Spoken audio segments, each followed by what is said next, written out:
Voici maintenant l'histoire de ce collectif féministe qui a pointé du doigt une réalité. À partir de 16h34, toutes les Françaises travaillent gratuitement, à la différence des hommes qui, eux, sont rémunérés. Une inégalité qui a poussé en Islande, par exemple, les femmes à cesser le travail symboliquement à cette heure-là. Autre chiffre pour illustrer cette inégalité, ici en France, les Françaises travailleraient plus de 38 jours bénévolement et au rythme où vont les choses, il faudra attendre 2186 avant de connaître une véritable égalité salariale. Julien Duponchel avec Philippe Maire et nos correspondants à Bordeaux.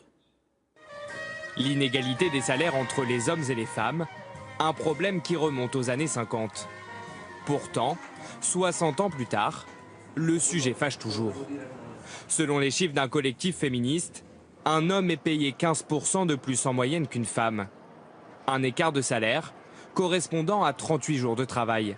Ainsi, ce lundi 7 novembre à 16h34 et jusque la fin de l'année, les femmes travailleront bénévolement selon l'étude du collectif. C'est consternant, c'est juste ridicule. Aux yeux des personnes, on est un peu moins intelligent. Il y a toujours cette tendance à valoriser plus les hommes en fait, et la femme se retrouve en train de galérer un peu.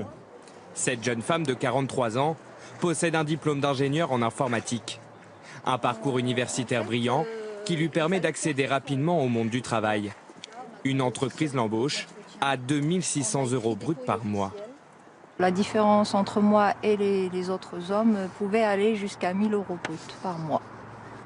Vous l'avez ressenti, cette discrimination-là ? Énormément, tout le temps, elle me pesait, tout le temps elle était là. Cette incompréhension, ce sentiment d'injustice qui est fort. Ce climat qu'elle décrit se solde par un licenciement que les prud'hommes jugeront abusif. La Cour confirme en ce que le juge a dit que le licenciement était nul en raison d'une discrimination liée au sexe. Selon certaines études, l'égalité homme-femme au travail ne sera atteinte qu'en 2186. Dans cette entreprise, on n'a pas attendu autant de temps. L'égalité des sexes se vérifie déjà sur la feuille de paie. Les fiches de salaire sont là sur les bureaux, on en parle librement entre nous. Vous connaissez le salaire de monsieur ? Je connais le salaire de monsieur, monsieur connaît le mien, je connais le salaire de mes collègues. C'est vraiment le même ? Exactement, le même au centime près. Tu vois vraiment que ce soit impactant, ça en plus d'où. Pour la chef d'entreprise, la parité salariale n'est pas une option.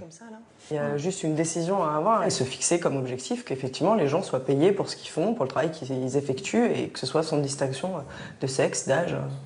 Pour que ce modèle devienne une généralité, plusieurs collectifs vont plus loin et appellent à se rassembler ce lundi dès 16h34.